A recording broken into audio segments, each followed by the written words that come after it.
What was railway spine and its link to PTSD history? Imagine being in a train crash in the 1800s, feeling shaken and overwhelmed but with no visible injuries. Back then, doctors called this railway spine, a term used to describe a set of symptoms that appeared after railroad accidents. It was first studied in detail by a British surgeon named John Erik Erikson in 1866. He believed that the symptoms came from physical injury, specifically a concussion of the spine that caused inflammation of the spinal membranes and the spinal cord. People with railway spine experienced a wide range of symptoms like memory loss, trouble sleeping, anxiety, irritability, back pain, headaches, numbness, impotence, and even paralysis. Interestingly, these symptoms often showed up long after the accident, even when there was no visible injury to the spine or brain.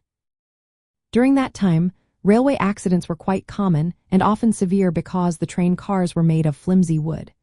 Many passengers suffered serious trauma, but some reported symptoms without any obvious physical injury.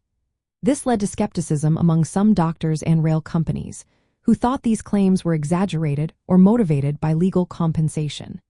They called it litigation neurosis, implying that victims were malingering or faking their symptoms to get money.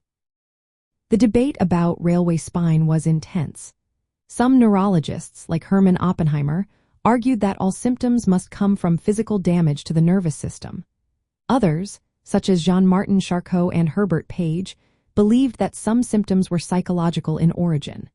Today, we understand that these symptoms could be part of what we now call conversion disorder or trauma-related psychological conditions. Erikson himself recognized that the shock of the accident could cause severe psychological distress, especially because of the suddenness and helplessness involved. This hinted at a connection between physical trauma and mental health effects.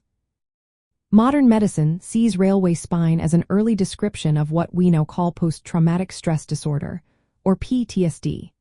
Like whiplash injuries from car accidents today, railway spine involved both physical trauma and psychological consequences. It was a groundbreaking moment because it showed that trauma from sudden, violent events could cause lasting symptoms, even when no clear physical injury was visible. This helped shape how doctors understand the complex relationship between mind and body in trauma responses.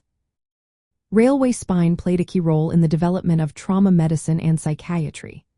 It highlighted that trauma is not just about broken bones or cuts but can also involve invisible wounds that affect mental health and neurological function.